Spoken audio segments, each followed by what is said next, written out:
Hi, welcome back to Watercolors with Wendy, or Drunken Aunt Wendy Paints. Um, I realized I didn't do a mini painting to go along with the mushroom and snail, so I thought I'd do a really quick little mini painting to go along with that. So we are going to, I got this brand new palette. It's a Komorebi. I'm going to use this palette. No idea what's going to happen with this, but this is what I'm going to use. We're going to see what works and what doesn't with this. And we're just going to sketch out this little mushroom. It's a picture my parents took. I'm going to actually slide my other phone in. So it's going to be this little mushroom. I like how it is yellow. So we're probably going to use a lot of ochres, burnt umbers, and yellows to really bring this out. And then the complementary color of yellow is purple. So we're going to do like a little fade out effect in purple around it. The first thing we need to do is draw on the mushroom. Now this one is really, really, really basic. And since it is a note card, I'm kind of just going to do it right in the center. This one was really basically just like a circle with little bumpies on it. So I'm going to make a big circle and do the bottom not quite as, and then do our little mushroom stem. So it just kind of goes off a little. It's a big mushroom. I'm going to fix that edge a little. I want them a little bigger on one side. That's the bonus. You can just erase. Nothing is set in stone. There's a little grass and a couple of little clovers down here. So maybe I'll just put like a little 3-leaf clover. And then there was another one over here. I'm just sketching it, but we may end up not doing it. We may do it. We're going to see what happens as we paint. So we are going to do the wash on the outside first, the kind of photo gradient where it's dark in the corners, and then you work your way in. So I'm grabbing a big round brush, getting some water. And in this palette, I have a color called Violet. So I'm not going to do a lot of mixing today. I'm just going to grab some of this violet. I know some people spray the watercolor pans with water first. I kind of just go straight into it. Move my water a little closer. So I'm going to take the dark color right here in this corner, and that is very, very dark. I'm going to get my brush wet, tap it on my paper towel, and start bringing that down and bringing it down. Trying to keep it out of my mushroom. We're going to get a little bit more of the dark and do that in this corner here. And again, water, dab, and then pull it. And I haven't worked with these paints before other than to do the swatches, so I don't really know how they're going to react. So this is a fun experiment, and it's always fun to experiment just on a little piece of paper or a big one, who cares? It's just paper. And we'll do this corner, water.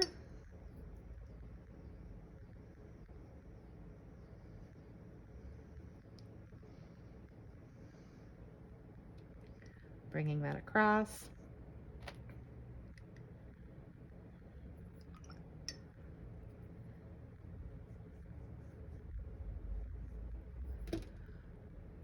And more water to lighten it up.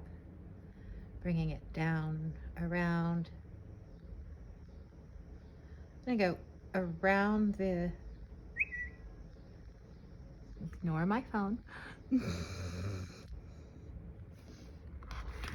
Turn that volume off.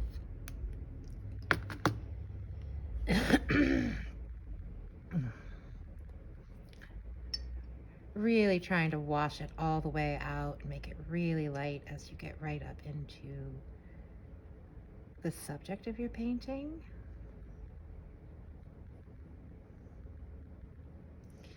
You want to work quickly.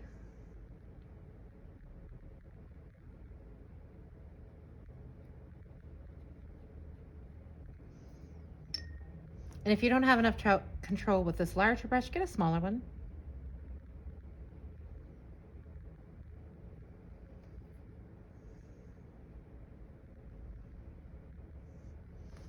Okay, so I want to make sure that transition really works. So I'm going to add some more right up in here.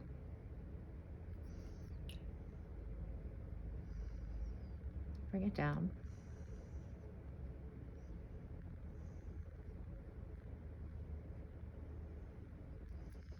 Bring the dark in. It's kind of a vignette is what I'm going for here, where your background is dark and then lightens.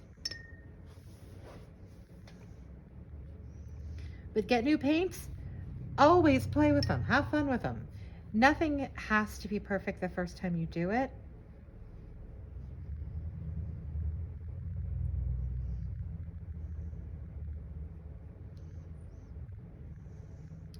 Okay, I think we are done with that section.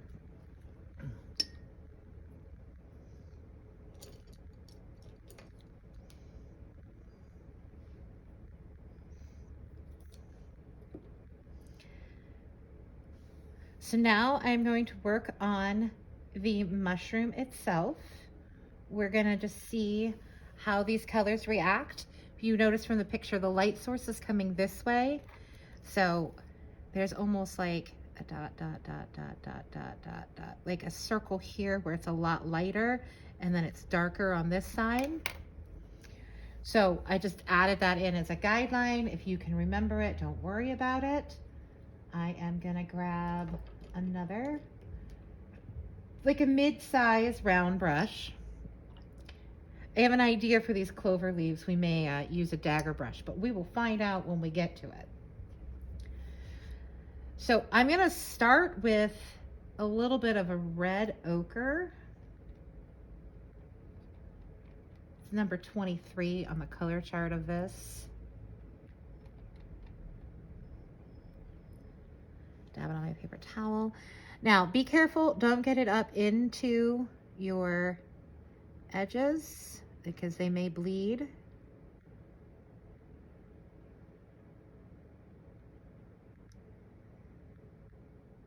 And while this is called a red ochre, it is pretty yellow, which I like. So you can see I'm getting a little bit of a bleed right there. I'm not going to stress out about it. I'm just going to move on.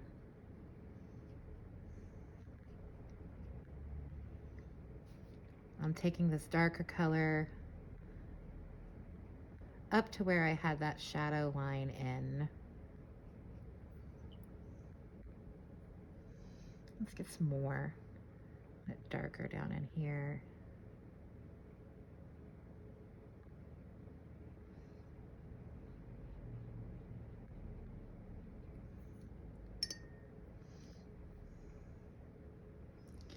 And mushrooms they're not evenly colored. So there's no need to make this an even wash. Leave little dots for the dots. We're gonna see how this white works to put the dots on. Maybe it doesn't. Now for the other side that's more in the light, I was going to use the yellow ochre, which is number 7.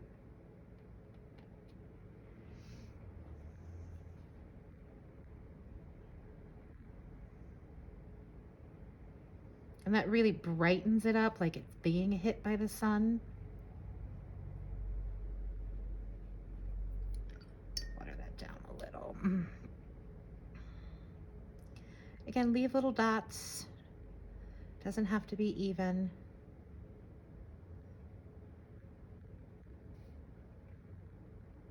Clean up those lines.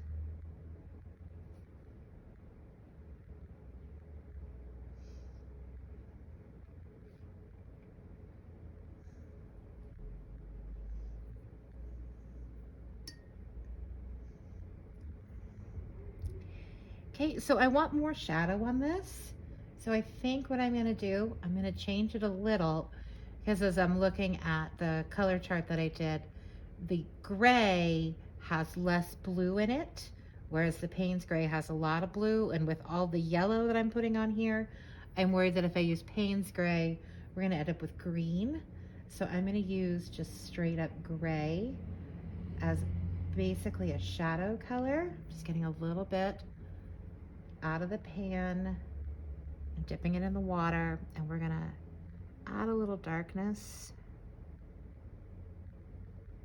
There we go.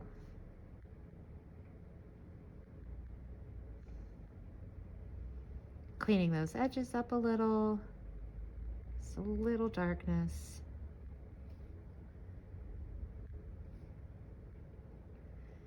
And there's texture, so move it around, have fun with it.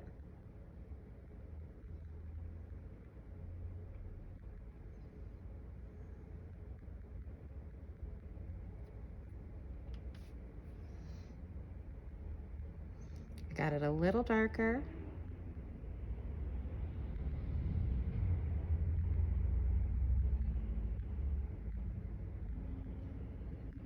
So we are in the shadows over here.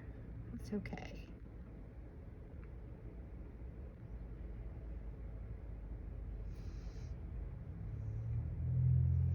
And then you want to kind of bring that through, because you don't want a harsh line where suddenly there are no shadows.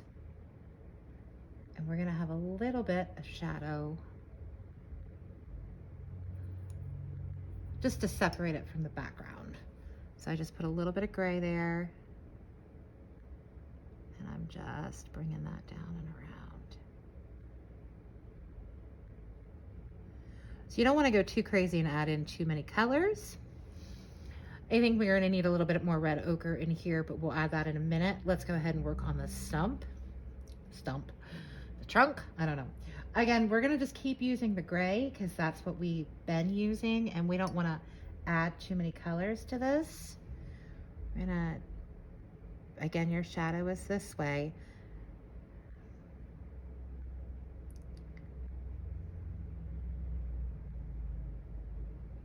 I was gonna give you a dark right there and come down. And if you remember the picture, this was a pretty light base. So we're gonna add in that shadow and then water it down and bring it out and around.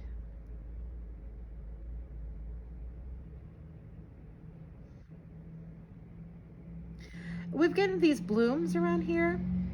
It's okay, it's organic, it's kind of fun. I don't mind that there are blooms. I'll darken this up though.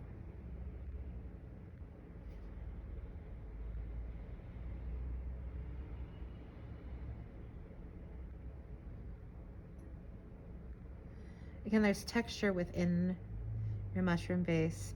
Probably should have kept the picture up so I knew what I was doing, but I turned it off. I'm going to take it down into the purple background just because I wanted to. We're going to let that dry for a second. I want to try something. I don't know if it's going to work. I don't know if this is a good idea or a bad idea. I'm going to clean out my brush, and I'm going to get some metallic gold.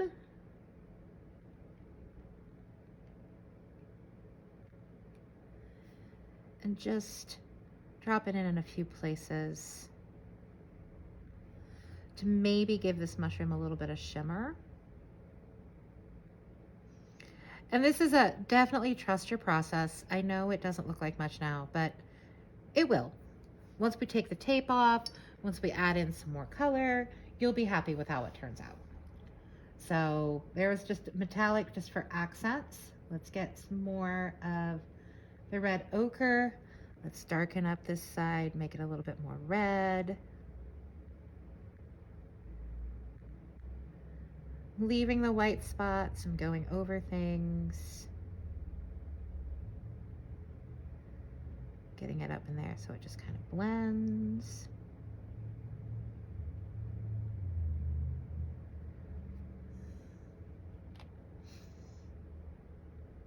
This paint seems like it's really good for layering.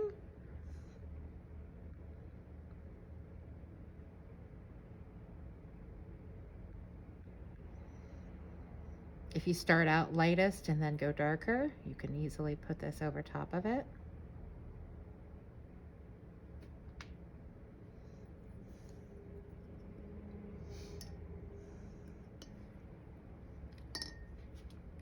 My handy dandy check and see if it's dry trick. All right, I am gonna grab a dagger brush. This is a 1/4 inch dagger brush, and I am gonna use this for these little leaves down in here. So I'm gonna get the brush wet, and it gives me a nice little dagger shape.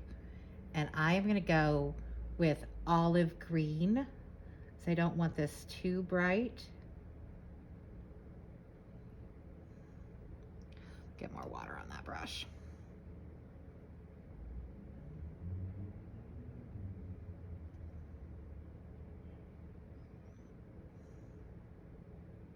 Okay, so as you put it in, you see the color and the way that it works. So we are just going to kind of start at the tip and push down and pull. All right, it's not working the way I wanted it to. That's okay. I was hoping the brush would do all the work.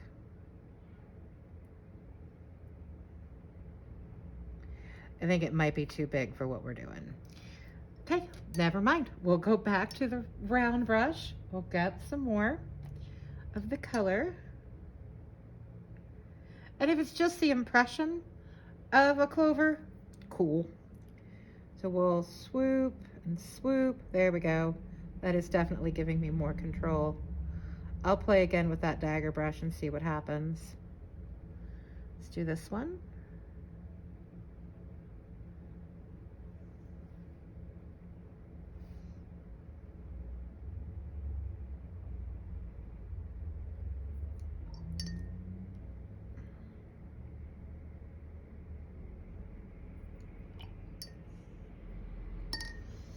I got a little excessive, so I'm gonna grab my handy dandy cleaner upper, which is a little piece of paper towel. I'm gonna dab on there. Kind of bring that up a little. We'll do that over here on this side too. Okay. And still using the, now let's get an itty bitty brush. An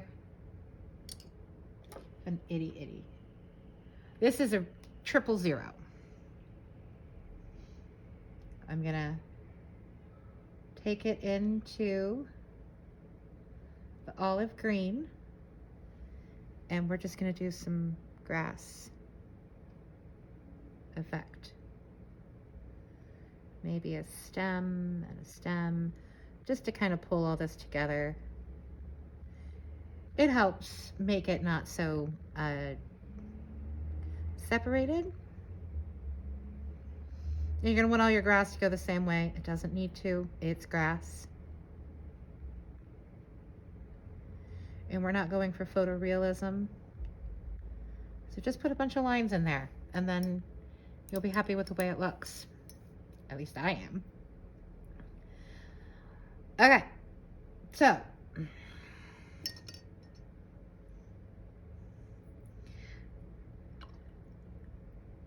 there is a white in this, and I have no idea if it's going to show up. So we're just going to do a quick test. See? If it doesn't, it doesn't. It's no worries.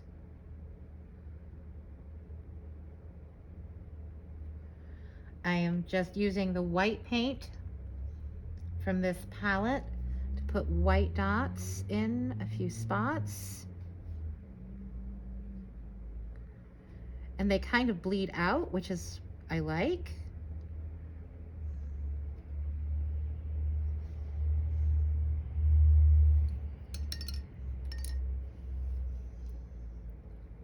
Let that dry for a second. While I'm letting that dry, I'm gonna go ahead and take my tape off. If I can remember which order I put it on. And sometimes, because this is rag paper, sometimes it tears. It's okay.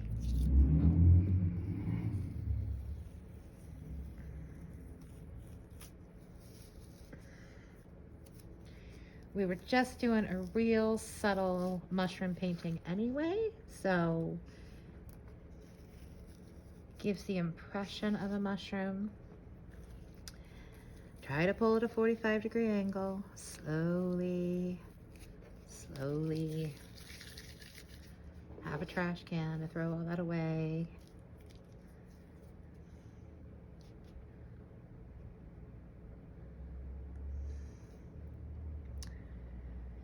So I like the white, but I don't think it's gonna show up as much as I want it to. I think it's gonna fade out a little. So handy dandy bleed-proof white. It's one of my favorite things. And my little itty bitty brush. And what we're gonna do with this, it's already wet in there, which is great. The last time I used it is just gonna put little, almost like dotty squiggles.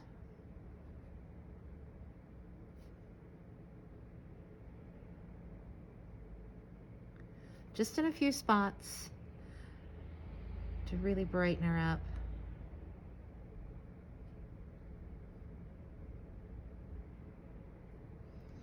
I know the mushroom in the picture had much more organized dots.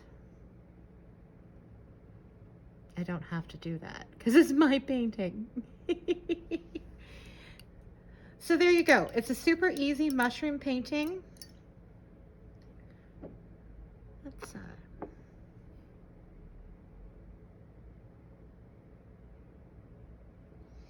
you can also do this with a white pen if you want.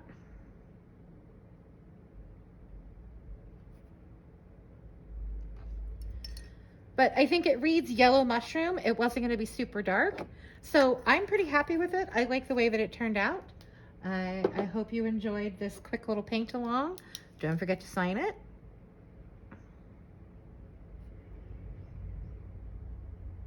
And if you're like me, then I have some note cards, so I can glue this to a note card and I can send it out to a friend who needs a mushroom today.